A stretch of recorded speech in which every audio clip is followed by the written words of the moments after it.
pagi, selamat sore. Saya Adinda bersama teman-teman saya dari kampus Universitas Gadjah Mada. Sebelumnya perkenalkan, saya Adinda dan rekan saya. Saya Altaf Naufal. Saya Sabrina. Saya Muhammad Muhammad. Jadi kami semua dari sini untuk mendalami pengelolaan. Sebelumnya, Ibu boleh kami tahu dengan siapa saya? Oke, baik, mungkin saya memperkenalkan diri dulu ya. Nama saya Septi Indrawati Sumaningsih, SMA gelariannya. Saya backgroundnya arkeolog. Jabatan saya di kantor Bangun Budaya Ahli Muda. Kalau di situs ini saya ditugaskan oleh Kepala BPK Wilayah 10. BPK itu Balai Pelestarian Kebudayaan Wilayah 10 sebagai Ketua Unit Strategi Toko dan Candi Ijo. Jadi kami bertugas untuk melakukan pelindungan cagar budaya yang ada di situs Ratu Boko, di Candi Ijo, dan ada beberapa situs-situs di sekitar Candi Ijo dan Ratu Boko. Itu ada situs Arca Bufala, kemudian ada Indonesia, kemudian juga ada situs John dan situs Sumur Ijo.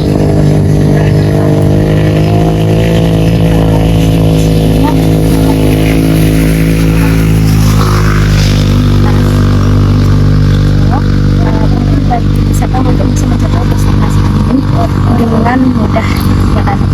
Baik dari segi jarak transportasi maupun kondisi jalan. Kami ada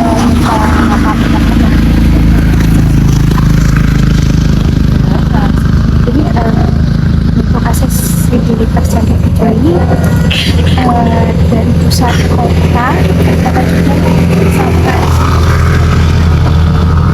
jalannya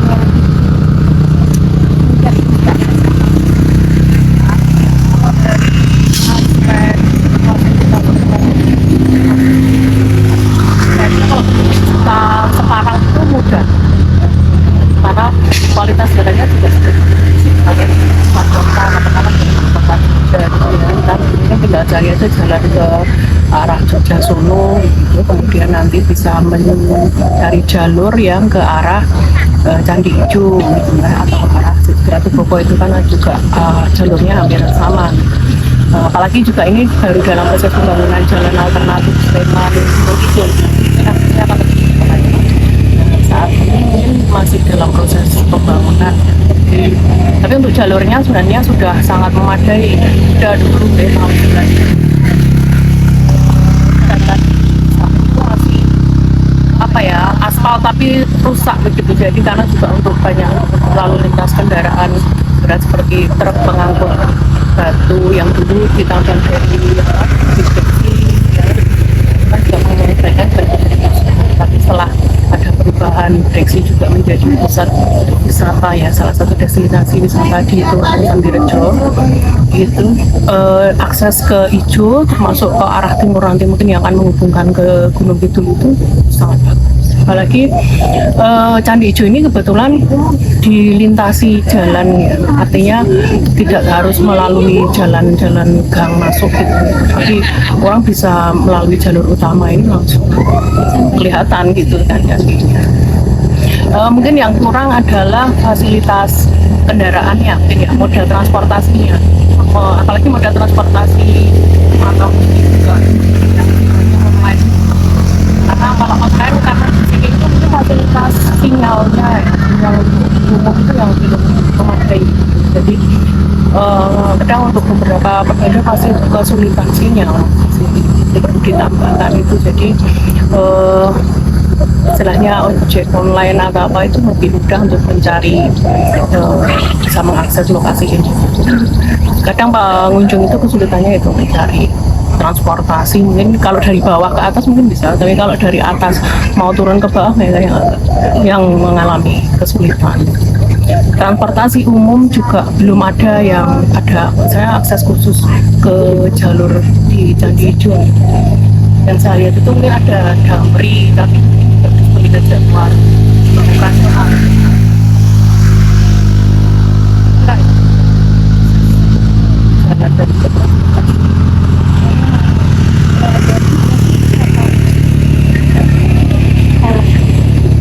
bentuk L Pak ya. Bis apakah bisa lewat sini? Bis juga tidak bisa naik sampai ke Ijo karena kita tidak ada dari puternya itu gimana, itu kan agak kesulitan ya. Kalau bis kecil ya paling mungkin maksimal ukuran L gitu yang bisa naik. Itu kan harus nyari jalur memutar. Mungkin bisanya parkir itu sampai ke Ijo. Untuk area yang lapang dan sekarang dikelola juga menjadi lebih nyaman, jadi mau nampung berapa puluh bis kan bisa. Juga yang berkunjung ke, kalau menggunakan moda transportasi bis mungkin naiknya ya harus pakai shuttle atau kendaraan lebih kecil. Kalau di situs yang hijau ini apakah memperhatikan aksesibilitas bagi pengunjung berkebutuhan khusus atau tidak? Ya, jadi untuk difabel itu memang akses pengunjung itu bisa dikatakan belum memadai. Kalau untuk difabel yang catatan sedikit kekurangannya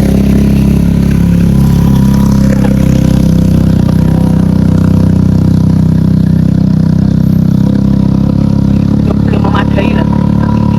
Walaupun untuk difabel juga bisa jadi di sebelah timur itu ada pintu yang mungkin langsung bisa mengakses masuk ke halaman utama. Namun kan tidak bisa semua kendaraan kemudian masuk, hanya tertentu. Jadi misalnya kalau dari pengunjung itu yang difabel itu dari bawah memang agak kesulitan. Kita harus disediakan akses. Halaman paling atas ada masih, tapi ya mungkin menikmatinya dari langsung dari atas, bisa menikmati kemudian dari bawah. Karena lokasi ini kan berteras-teras yang kita sebenarnya kelola untuk pariwisata baik ke teras paling utamanya hanya di teras 10 dan 9 dan sampai ke teras. Selanjutnya,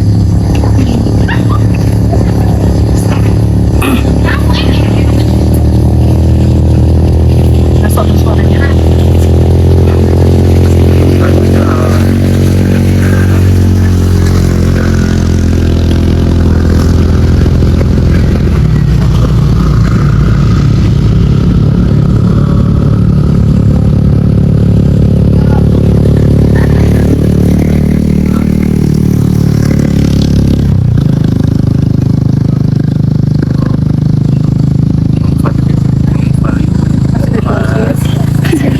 Wisatawan itu banget sudah terpenuhi karena dari pandangan itu. Oke, jadi ya mungkin kaitannya dengan kenyamanan pengunjung ya. Biasanya kan fasilitas umum yang untuk pariwisata yang dibutuhkan pengunjung itu minimal ada toilet, ya, tempat duduk yang nyaman, dan juga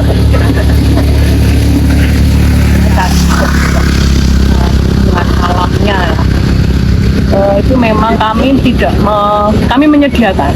Jadi sebenarnya BPK itu atau kantor kami ya, Balai Pelestarian Kebudayaan itu sebenarnya tidak memiliki tupoksi untuk pelayanan ke pengunjung secara untuk artinya untuk aspek pariwisata yang lebih luas. Tapi kami juga tetap mengusahakan, artinya kan karena lokasi ini juga sudah ada pengelolaan. Tapi harus keluar dari bagus banget. masyarakat. Masyarakat juga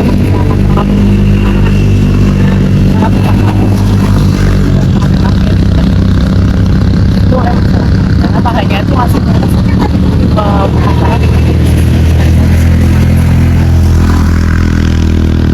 kegiatan yang jangan Parkir sendiri juga diserahkan ke masyarakat. Iya, karena kita tidak memiliki lahan parkir mas di sini. Jadi kita monggo masyarakat kalau mau menggunakan lahannya untuk parkir ya silakan, itu salah satu pemanfaatan. Setelah candi hijau ini dimanfaatkan sebagai pariwisata, artinya masyarakat juga bisa menerima manfaat lain.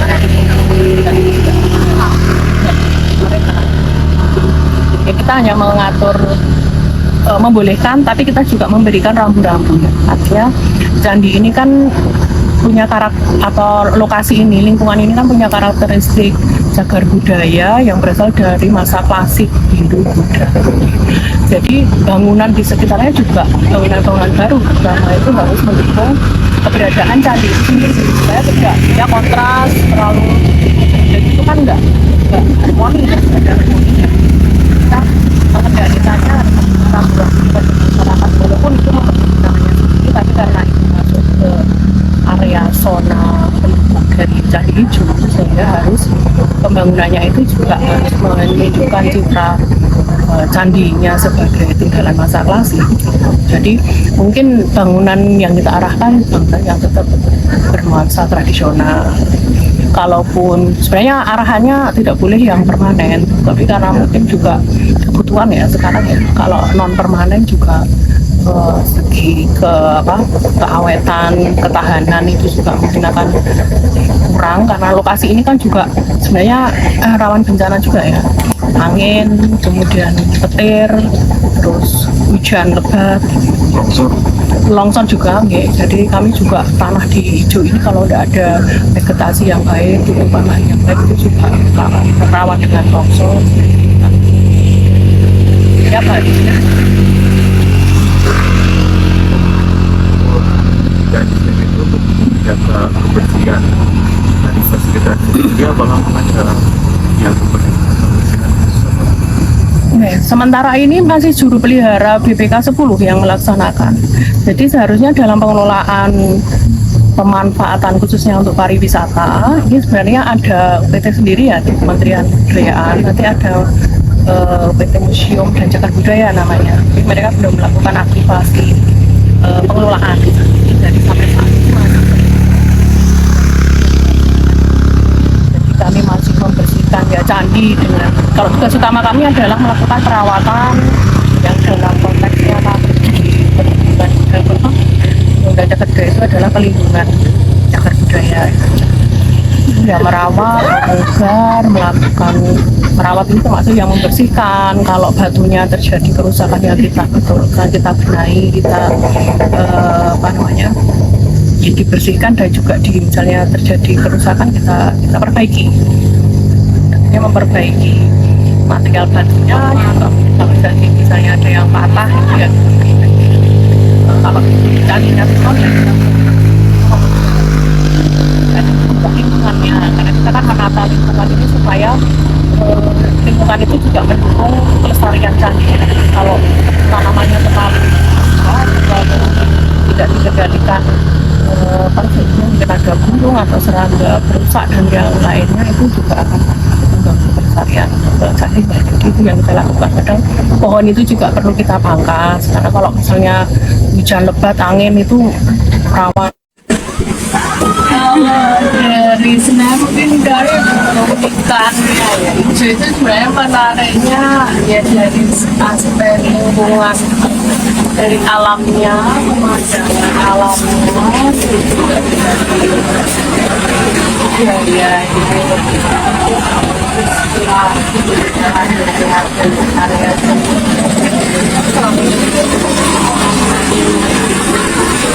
bola-bola ikan dan buah-buahnya kuat, tinggal mengemasnya dan menambahkannya. Kalau dari lingkungannya sendiri kan hijau itu adalah candi yang berada di atas bukit. Membangunnya di atas bukit itu salah satu keunikan bukit, karena sebenarnya membangun candi itu harusnya menurut nenek moyang kita kalau itu mengikuti misalnya di pakemnya Buddha gitu ya, itu adalah memilih tempat yang sumber daya alam pendukung, artinya tanahnya subur, dekat dengan sumber mata air, udaranya juga bagus. Nah, tapi di candi hijau ini yang unsur yang tidak terpenuhi mungkin dari aspek tanahnya mungkin bisa dikatakan juga termasuk. Kemudian air,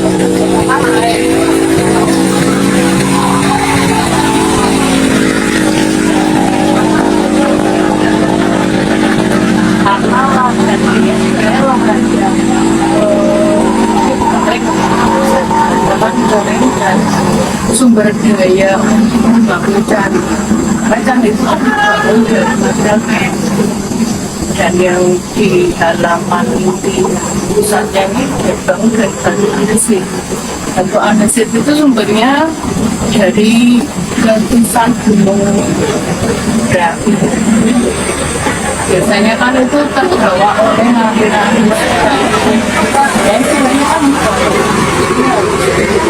kalau mau membangun dengan sedikit berarti harus menaikkan material itu sampai ke atas. Kan usahanya, upayanya mengerahkan tenaga yang luar biasa besar. Ya pada zaman dulu mungkin modal transportasinya dan jalannya sebaik sekarang. Sendiri kesulitannya seperti apa? Dulu tapi karena kekuatan relisinya jadi dan rajanya memiliki apa ya kekuasaan daerah ini bisa mengendalikan masyarakat atau rakyat yang ya butuh tentunya butuh sumber daya manusia yang banyak dan selain itu juga memangkas bukit ini menjadi teras-teras. Teras-teras itu kemudian dibangun beberapa bangunan atau struktur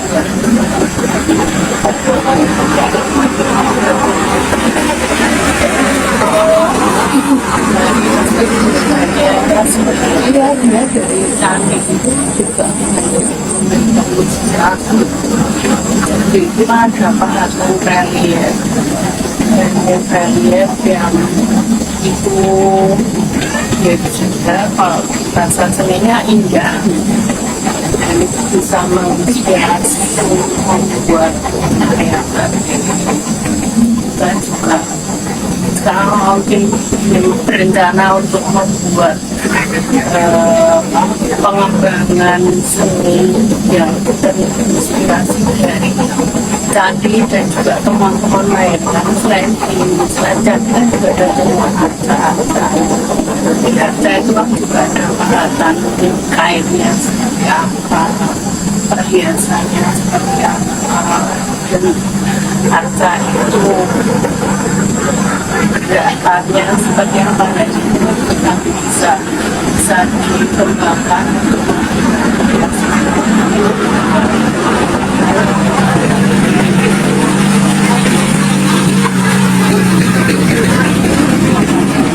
Ya bisa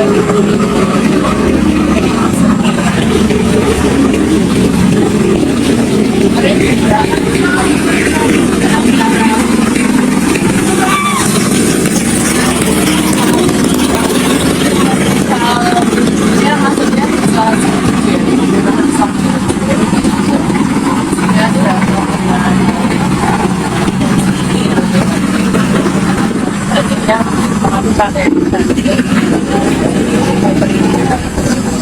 tapi sebelumnya kita juga ada pemberdayaan masyarakat sekitar candi membuat motif batik yang berasal dari inspirasi ornamen yang ada di candi. Dan hijau ini salah satu yang sudah menggunakan motif batik.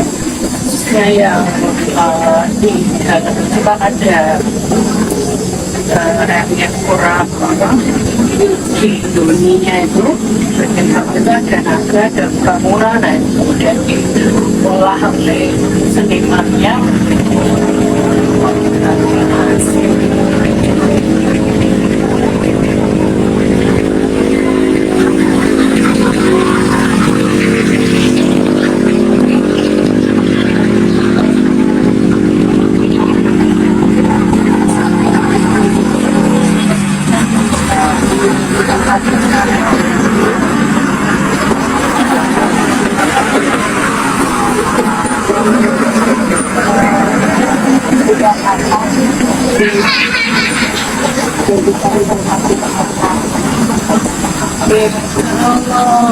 dulunya ini ya mungkin orang melihatnya hanya kayak sentuhan baju ya. Kalau zaman sebenarnya menariknya sudah sejak zaman Belanda. Ya kan orang Belanda dulu kan senang dengan barang-barang antik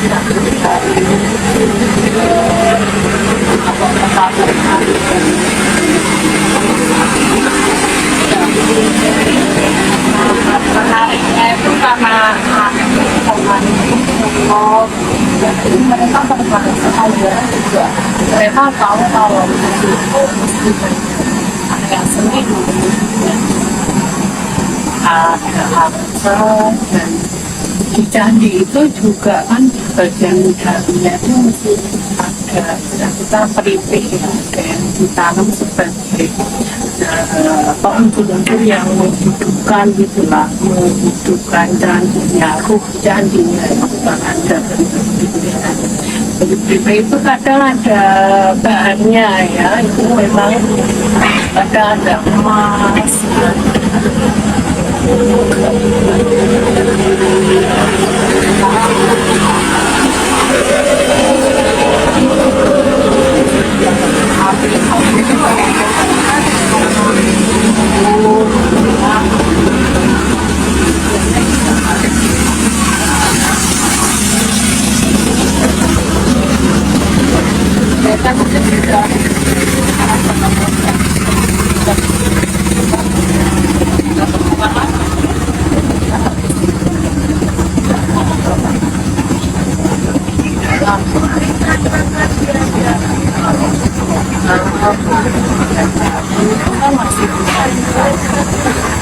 Masih awet. Nah, kadang barang-barang itu yang kemudian menjadi bicaraan para jaga bakaran.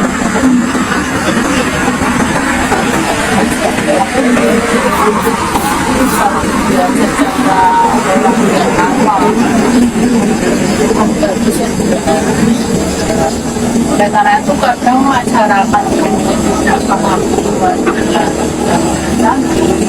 orang yang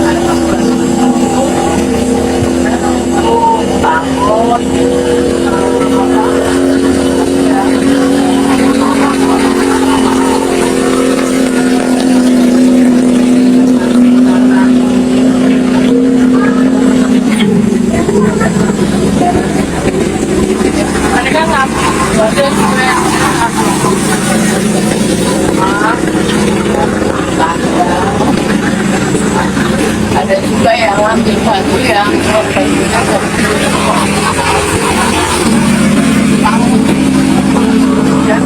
saya Jonathan kan kayak berubah kan bekas yang berubah ya, tapi karena kita tahu itu adalah bagian dari ya, karena kita disini yang kejar dan yang mereka tahu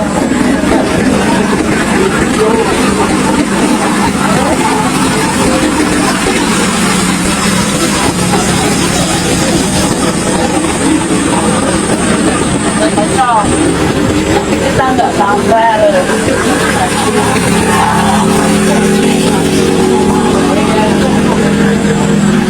Jadi kalau memang itu pernah dimanfaatkan oleh masyarakat.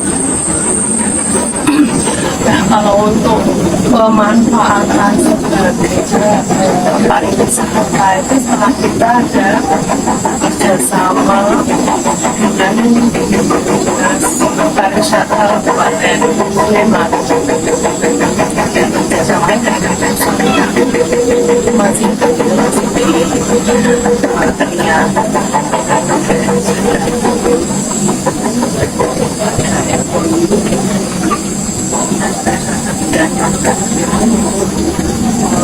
pemanfaatan aja selesai dilakukan pembubaran kan ya masa mau diangkat saja harga ya kita harus bisa apa ya mengembangkan memanfaatkan ya sesuatu yang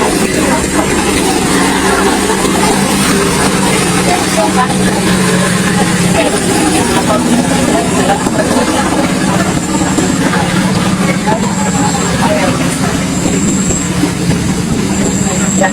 bisa diapakan gitu. Selain pariwisata juga sebenarnya pemanfaatannya kan juga bisa agama sekarang bisa yang pariwisata yang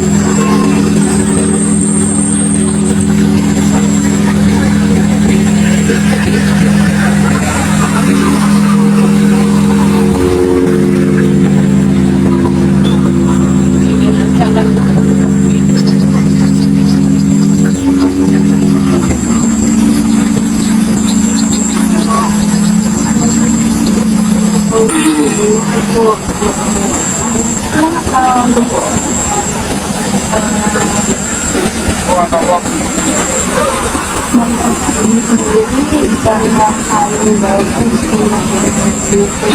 kira-kira yang bagus banget gitu, atau kalau dilihat dari sejauh ini kira-kira waktu kapan ya pengunjungnya paling banyak? Jadi kalau dari aspek pengunjungnya itu paling banyak sore, karena mungkin daya tariknya adalah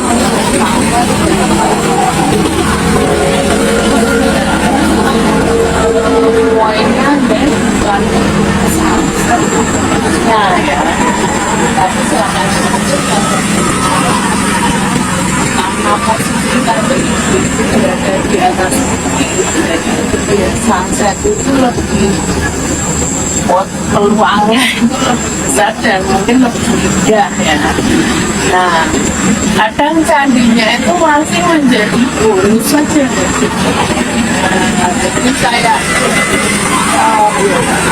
tidak melihat sunset, tapi wah ini sambil backgroundnya ada nyanyinya. Jadi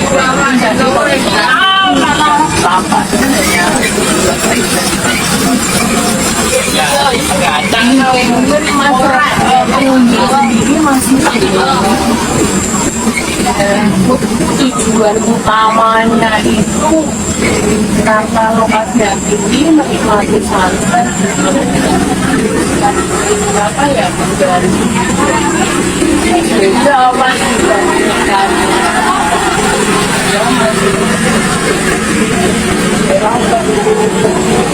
kajian supaya bermanfaat wisata yang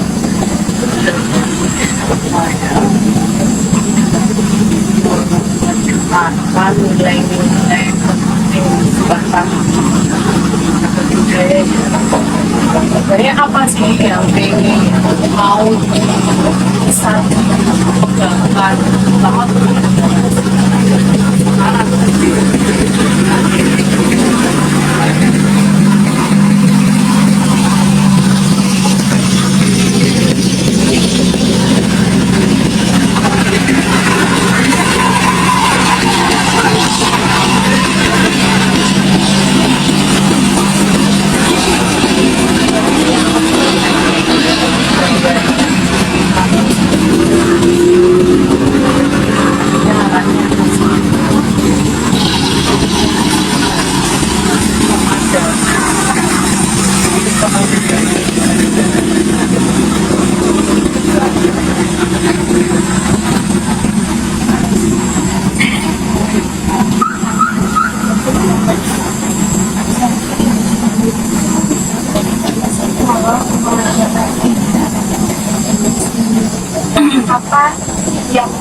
apa yang boleh dan apa yang tidak boleh.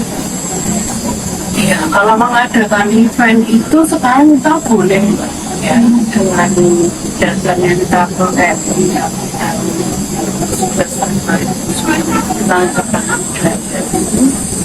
itu sangat gratis. Setelah dilakukan penelitian boleh dilakukan pengembangan dan pemanfaatan.